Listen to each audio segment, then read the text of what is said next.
U.S. President Donald Trump's physician Ronny Jackson will push ahead as the nominee to lead the Veterans Affairs Department after allegations about his conduct stalled his Senate hearing for the job, a White House official said on Tuesday. Jackson had been set to have his confirmation hearing for the job on Wednesday, but that was postponed indefinitely as senators from both parties said they wanted to look into concerns that had come to light about the Navy Rear Admiral, who has worked as a presidential physician since the George W. Bush administration.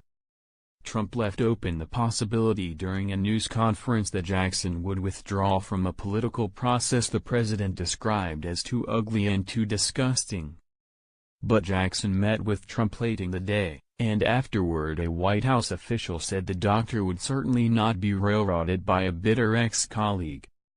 The White House provided copies of Jackson's performance reviews with handwritten notes of effusive praise from former President Barack Obama and Trump, and said the FBI had given him a clean background investigation. It also provided reports from a military medical inspector general that shed light on a toxic work environment in the White House medical unit in 2012. The reports described a power struggle and infighting between former White House Dr. Jeffrey Kuhlman and Jackson, then the director of the White House medical unit.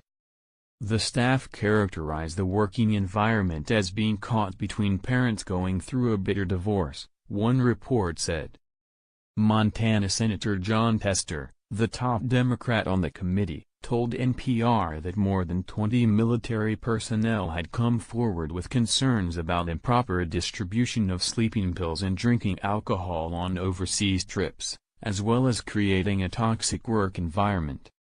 Some of the exact words that were used by the folks who we talked to were, abusive toward staff, very explosive personality, belittles the folks underneath him, staff that he oversaw, screamed toward staff, basically creating an environment where the staff felt that they needed to walk on eggshells when they were around him, Tester told NPR. The White House said an audit by outside experts had shown Jackson worked within the official guidelines in his work and confirmed his prescriptions were completely appropriate.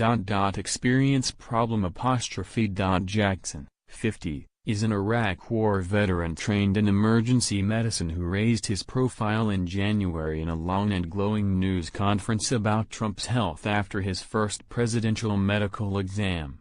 The situation is the latest in a series of White House personnel controversies that have resulted in a higher-than-usual turnover. Jackson's qualifications to lead the sprawling Veterans Affairs Department were questioned from the time Trump nominated him in late March. Trump acknowledged on Tuesday that Jackson had an experience problem. The agency, which has 350,000 employees and runs 1,700 facilities that serve more than 9 million veterans a year, has long faced criticism for the quality of its care and the bureaucracy that veterans encounter. In total, it oversees healthcare and benefits for about 20 million military veterans. It has been led by an acting secretary since late March. Trump fired former VA Secretary David Shulkin after concerns about unauthorized travel expenses. Even after his hearing was postponed, Jackson had continued to hold meetings with senators on Capitol Hill. "I can answer the questions.